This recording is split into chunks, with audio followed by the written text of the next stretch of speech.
नमस्कार साथियों, स्वागत है आपका अपने चैनल वैकेंसी लवर में। दोस्तों, ये आपके हेड रेडियो ऑपरेटर का प्रैक्टिस सेट नंबर 8 होने वाला है। सेट नंबर 8 है आपका। कल इससे पहले मैंने 7 सेट करा दिए आपके साइंस के, जो कि डेली में लाता हूं। और दोस्तों, डेली आप प्रैक्टिस करते रहिए और अपनी तैयारी को और भी मजबूत बनाते रहिए, और एग्ज़ाम डेट आपको जल्द ही देखने को मिलेगी। और सबसे पहले देख लेते हैं आपका सिलेबस को बारे में अगर हम चर्चा करें तो दोस्तों, सिलेबस में आपका 4 सेक्शन आने वाले हैं आपके एग्ज़ाम में। सबसे पहले आपका हिंदी होगा, जिसके 100 क्वेश्चन आपको मिलने वाले हैं। एंड आपका विज्ञान, आपके हिंदी के 50 क्वेश्चन आपको देखने को मिलेंगे। एंड आपको विज्ञान और सामान्य विज्ञान में 50-50% का वेटेज है, यानी कि आपको विज्ञान के 25 क्वेश्चन एंड आपको सामान्य ज्ञान के भी 25 क्वेश्चन आपको देखने को मिलेंगे। और आपके मैथ के आपको 50 क्वेश्चन देखने को मिलेंगे और रीजनिंग के 50 क्वेश्चन। तो दोस्तों, आपका टोटल 2.5 घंटे का समय मिलेगा आपको। और दोस्तों, आपके टोटल 200 क्वेश्चन रहने वाले एग्जाम में। चलिए वीडियो को स्टार्ट करते हैं। आप प्रैक्टिस सेट नंबर 8 देख लेते हैं क्या दिया गया है इसमें। दोस्तों, आपको 41 नंबर क्वेश्चन का आंसर देना है। यांत्रिक ऊर्जा, गतिज ऊर्जा और किसका संयोजन होती है, यानी कि आपको आपकी जो मैकेनिकल एनर्जी होती है वो किसका योग होती है। तो दोस्तों, आपको बताना है। दोस्तों, आपकी मैकेनिकल एनर्जी को कुल एनर्जी भी बोला जाता है, ठीक है दोस्तों। यानी कि आपकी ME यानी कि mechanical energy is equal to KE, आपकी kinetic energy plus potential energy, यानी कि आपकी स्थितिज ऊर्जा और गतिज ऊर्जा का योग होती है आपकी मैकेनिकल एनर्जी। तो दोस्तों, ये आपकी इसमें आपकी गतिज ऊर्जा तो पहले से दी गई है। तो दोस्तों, आपकी स्थिति ऊर्जा का योग ये हो जाती है। ऑप्शन नंबर C आपका राइट आंसर हो जाएगा। अब चलते हैं नेक्स्ट क्वेश्चन पर। ऊपर उठाए गए हथौड़े के पास क्या होता है, यानी कि अगर कोई चीज़ आपके ऊपर उठा दी गई है तो दोस्तों उस पर कोई ना कोई कार्य जरूर किया गया है, तभी तो उठाई गई होगी। और कार्य जो होगा आपका M, और जो आपका गुरुत्वाकर्षण त्वरण G लगता है और कितनी हाइट पर उठाई गई तो mgh यहाँ पर आपका लग जाता है, जो कि आपके स्थिति ऊर्जा के बराबर है। तो दोस्तों, जो आपका हथौड़ा होगा वो आपकी स्थिति ऊर्जा उसमें स्टोर हो गई होगी, ठीक है दोस्तों। तो आप इसमें आपका ऑप्शन नंबर D सही हो जाता है। दोस्तों, जब भी कोई वस्तु गति कर रही होगी ना, तभी उसमें गतिज ऊर्जा होगी। यानी कि कोई मान लो कोई वस्तु गति करेगी, यानी कि उस गतिज ऊर्जा में का होने का मतलब है उसमें वेग होना चाहिए। अब ये हथौड़ा जो था ना, ऊपर सिर्फ उठा दिया गया है, ना कि अभी ये मतलब गति कर रहा है। ये सिर्फ ऊपर उठा है। ऊपर उठने का मतलब है कि इसमें mgh स्टोर हुआ होगा, यानी कि इसमें स्थिति ऊर्जा संग्रहित है, ठीक है दोस्तों। अब बात करते हैं कि 43 नंबर क्वेश्चन की।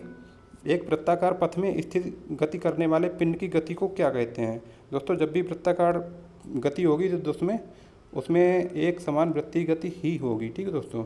यानी कि दोलनी गति तो आपको पता ही है, जो आपका घड़ी का पेंडुलम होता है वो आपका दोलनी गति करता है, और असमान वृत्तीय गति होगी नहीं। दोस्तों, आपका ऑप्शन नंबर D सही हो जाता है। चलते हैं नेक्स्ट क्वेश्चन पर। निम्न में से कौन सी मात्रा और उसकी SI इकाई सही रूप से सुमेलित नहीं है। दोस्तों, इसमें आपको बता दें कि आपकी जो फ्रीक्वेंसी होती है ना, फ्रीक्वेंसी का मात्रक हर्ट्ज जो होता है ये सही है बिल्कुल। और दोस्तों, इसको थोड़ा अभी छोड़ देते हैं। प्रेशर का जो आपका दाब होता है, प्रेशर का मात्रक पास्कल होता है, ये भी सही है। और आपका इलेक्ट्रिक कंडक्टेंस का मात्रक सीमेंस होता है, ये भी आपका सही है। दोस्तों, अगर हम बात करें मैग्नेटिक फ्लक्स की, यानी कि चुंबकीय फ्लक्स जो होता है, चुंबकीय फ्लक्स का मात्रक होता है वेबर, ठीक है दोस्तों। वेबर इसको बोलते हैं, और इसकी WB से इसको डिनोट करते हैं। दोस्तों, चुंबकीय फ्लक्स का मात्रक वेबर हो जाता है, जो कि यहाँ पर गलत दिया गया है। तो यानी कि आपका ऑप्शन नंबर B सही हो जाता है आपके क्वेश्चन के हिसाब से। अब बात करते हैं 45 नंबर क्वेश्चन की। पृथ्वी की परिधि का परिक्रमण कर रहे एक उपग्रह के अंदर एक सरल लोलक का आवर्तकाल क्या होगा। दोस्तों, आपको सबसे पहले तो आपको एक फार्मूला बता देता हूं, जो कि आपको शायद पता होगा। यानी कि आपका आवर्तकाल T is equal to 1/2π √L/G होता है, ठीक है दोस्तों। अब ये बोल रहा है कि पृथ्वी की परिधि का परिक्रमण, यानी कि पृथ्वी की सतह से बाहर है, ठीक है दोस्तों। यानी कि पृथ्वी से ये बाहर है। पृथ्वी के बाहर का मतलब है कि आपका G शून्य हो गया होगा। G शून्य होने का मतलब है कि L/G का मतलब, अगर हम L/0 करें तो दोस्तों यहाँ पर ये अनंत आ जाएगा। तो और उसके बाद 1/2π इंटू इन्फिनिटी में अगर हम इसका गुणा करेंगे तो दोस्तों अनंत ही आएगा, ठीक है दोस्तों। तो आप ऑप्शन नंबर B सही हो जाता है। ऑप्शन नंबर B आपका यहाँ पर सही हो जाएगा। अब बात करते हैं 46 नंबर क्वेश्चन की। पृथ्वी के उपग्रह में घूमते हुए अंतरिक्ष यात्री को समय ज्ञात करने के लिए किसका प्रयोग करना चाहिए। दोस्तों, जब भी पृथ्वी का सैटेलाइट होगा तो वहाँ पर गुरुत्वीय त्वरण तो होगा नहीं इस वजह, और जो आपकी लोलक घड़ी होती है वो आपकी गुरुत्वीय त्वरण पर भी डिपेंड होती है। ठीक है दोस्तों, जो आप उसका आवर्तकाल होगा वो चेंज होता रहता है। अगर जी के मान में हम परिवर्तन करें तो इसका आवर्तकाल भी चेंज होता रहेगा, जिससे कि समय क्या कभी कम दिखाएगा कभी ज़्यादा दिखाएगा। दोस्तों अगर हम पृथ्वी के उपग्रह की बात करें तो वहाँ पर जी आपका जीरो हो जाता है। तो जी जीरो होने का मतलब है कि दोस्तों वहाँ पर आपकी लोलक घड़ी काम ही नहीं करेगी, तो लोलक वाले जितने ऑप्शन हैं वो आपके निगलेक्ट हो जाएंगे। तो दोस्तों आपकी जो स्प्रिंग घड़ी होती है, इस स्प्रिंग घड़ी में आपकी मैकेनिकल एनर्जी स्टोर कर दी जाती है। तो दोस्तों उसी मैकेनिकल एनर्जी से जो उसकी घड़ी के जो भी टूल्स होते हैं वो चलते रहते हैं, इस वजह से आप ऑप्शन नंबर बी आपका सही हो जाता है। अब बात करते हैं 47 नंबर क्वेश्चन की। निम्नांकित में से एक सदिश राशि है। दोस्तों आपको सदिश राशि इसमें बतानी है। दोस्तों आपका आयतन एक अदिश राशि होती है, जो कि आपका गलत हो जाएगा। दाव भी आपकी अदिश राशि होती है और घनत्व भी आपकी अदिश राशि होती है, लेकिन आपका विस्थापन आपकी सदिश राशि होती है, जो कि आपका ऑप्शन नंबर डी सही हो जाएगा। अब चलते हैं 48 नंबर क्वेश्चन पर। इसमें आपका दिया गया है कि निम्न परिस्थितियों में किसमें कार्य नकारात्मक बल द्वारा किया जाता है, यानी कि आपको नेगेटिव वर्क कब होगा ये आपको बताना है। तो अब क्वेश्चन पढ़ लेते हैं क्या दिया गया है इसमें। नेगेटिव, जब कोई वस्तु बल की दिशा के लंबवत दिशा में स्थानांतरित होती है, यानी कि जब भी लंबवत होगी, तो दोस्तों यहाँ पर आपका कार्य पॉजिटिव होता है जब भी लंबवत हो। जब वस्तु बल की दिशा में किसी कोण पर स्थानांतरित होती है, यानी कि ये आपने बल लगाया, ये ऐप है और ये आपका विस्थापन है डी दोस्तों, और यहाँ पर ये ऐप है। और दोस्तों किसी कोण पर विस्थापित होती है, यानी कि इधर हो गई या इधर होगी, तो भी आपका कार्य किया जाएगा, क्योंकि इसमें विस्थापन हो रहा है। जब कोई वस्तु बल की दिशा में स्थानांतरित हो, विपरीत दिशा में जब भी स्थानांतरित होगी ना, तो वहाँ पर आपका कार्य जो होता है निगेटिव हो जाता है। W = निगेटिव तभी होगा जब जिधर आप बल लगाएं और उसकी तुरंत मतलब उसकी विपरीत दिशा में आपकी वस्तु स्थानांतरित हो, तो वहाँ पर आपका कार्य नेगेटिव हो जाता है। अब बात करते हैं आपके ऑप्शन नंबर डी की। जब कोई वस्तु बल की दिशा में स्थानांतरित हो, और तो दोस्तों इसमें आपका ऑप्शन नंबर सी सही हो जाता है। ठीक है दोस्तों, यानी कि नेगेटिव कार्य होने का मतलब है कि जब जिस दिशा में आप बल लगाएं उस दिशा में वस्तु स्थानांतरित ना होकर उसकी बिल्कुल विपरीत दिशा में स्थानांतरित हो, वहाँ पर आपका कार्य नेगेटिव होता है। और इसका फार्मूला से भी इसको आप डेरिवेट कर सकते हैं। W = F/D cos थीटा, यानी कि cos थीटा की जहाँ पर वैल्यू निगेटिव होगी वहाँ पर आपका कार्य निगेटिव हो जाता है। अब बात करते हैं 49 नंबर क्वेश्चन की। ठोस सतह द्वारा किसी भी वस्तु पर सामान्य दिशा में लगाए गए बल को क्या कहते हैं, यानी कि आपकी जो ठोस सतह होगी और पर द्वारा किसी वस्तु पर सामान्य दिशा में लगाए गए बल को आखिर क्या बोलते हैं, तो ये आपको बताना है। तो ये आपका सामान्य बल हो जाता है, ऑप्शन नंबर ए सही हो जाता है। अब चलते हैं 50 नंबर क्वेश्चन पर। Pb + CuCl2 arrow PbCl2 + Cu दी गई समीकरण अभिक्रिया का एक उदाहरण है। दोस्तों आप इसमें देख रहे होंगे कि आपके लेड ने इसके साथ अभिक्रिया करके Cu को विस्थापित कर दिया है CuCl2 से, यानी कि यहाँ पर आपका Cu विस्थापित हो चुका है। तो दोस्तों ये आपकी विस्थापन अभिक्रिया हो जाती है। 50 का ऑप्शन नंबर ए सही हो जाएगा। हम बात करते हैं विस्थापन की SI इकाई है।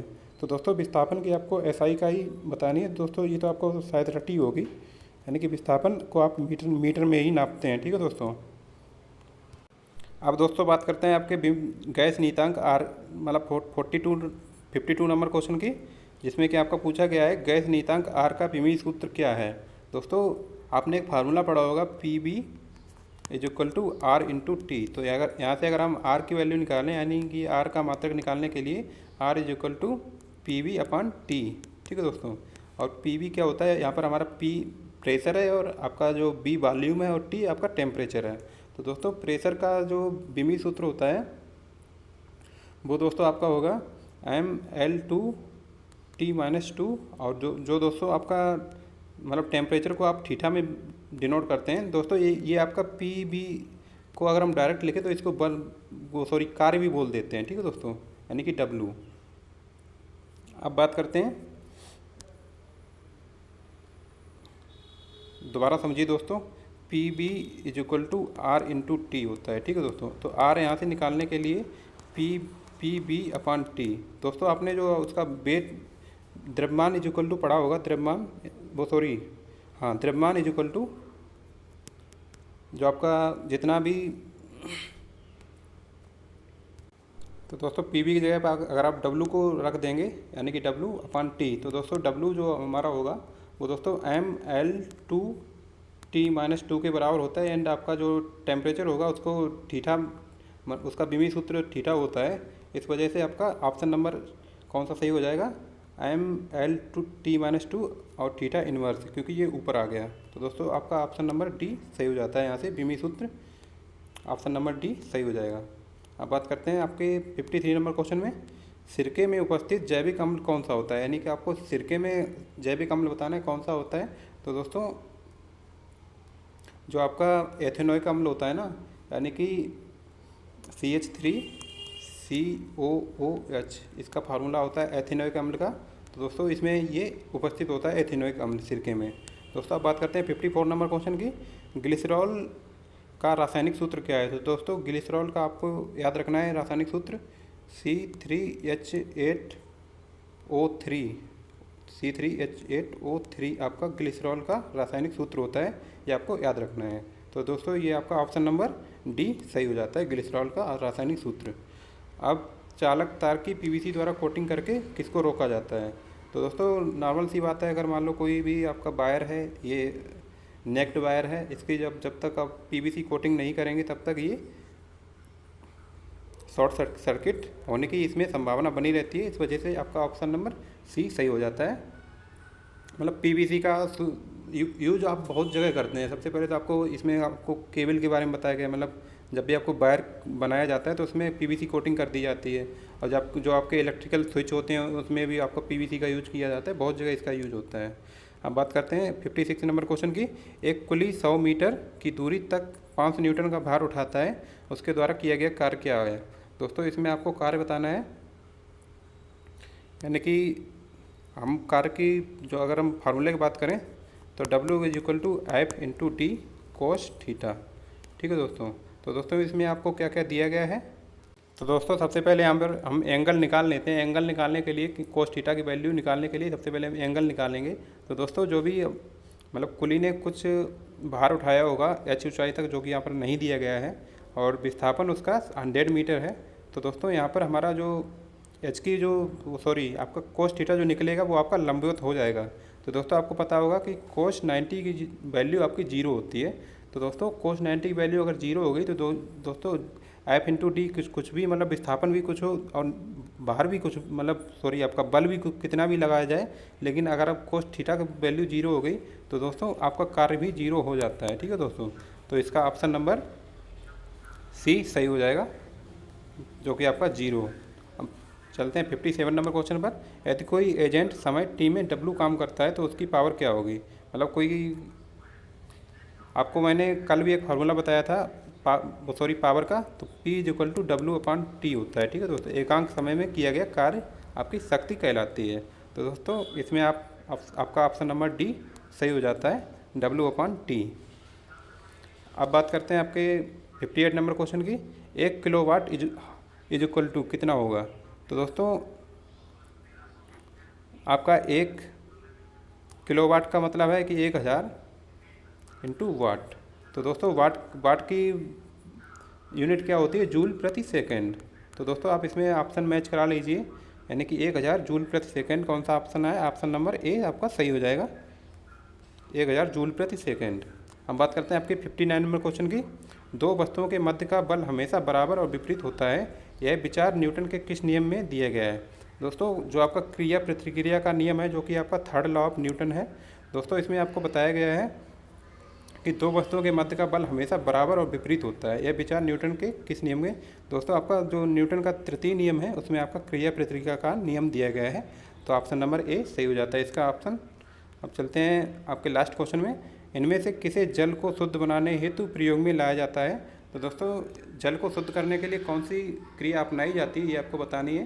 तो दोस्तों आपका जो उत्क्रम प्रासरण होता है, जिसको आप सबसे पहले तो परासरण को आप ओस्मोसिस बोलते हैं ना, लेकिन दोस्तों जो आपको जल को शुद्ध करने की यूज की जाती है प्रक्रिया, उसको आप उत्क्रम परासरण बोलते हैं। ठीक है दोस्तों। ऑप्शन नंबर सी आपका राइट आंसर हो जाएगा। तो दोस्तों कमेंट करके बताना आपके 20 क्वेश्चन में से कितने सही हो रहे हैं, और किसी क्वेश्चन में अगर आपको डाउट है तो वो भी आप कमेंट कर देना। और दोस्तों इसकी PDF विद आपको आंसर की, इसमें मैंने आंसर की भी आपको लगा रखी है, जो कि आपको मिल जाएगी। ये मैंने, क्योंकि दोस्तों काफ़ी लोगों के कमेंट आ रहे थे कि सर इसमें आंसर की भी दीजिए, तो दोस्तों मैंने आप यहाँ पर आपके आंसर भी दे रखे हैं और इसका PDF मैं अपने टेलीग्राम चैनल पर डाल दूँगा, वहाँ पर आप देख लेना। तो धन्यवाद दोस्तों वीडियो देखने के लिए। अगर आप हेड रेडियो ऑपरेटर या फिर असिस्टेंट रेडियो ऑपरेटर की तैयारी कर रहे हैं दोस्तों, हमारे यहाँ डेली आपको प्रैक्टिस सेट मिलेगा। चैनल को सब्सक्राइब जरूर कर लेना। अगर वीडियो अच्छी लगे तो वीडियो को लाइक करना और शेयर भी करना। ठीक है दोस्तों, धन्यवाद दोस्तों। आप अच्छी तैयारी करते रहो। अगर कोई कमेंट है वो बताना, उसका मैं रिप्लाई ज़रूर करूँगा।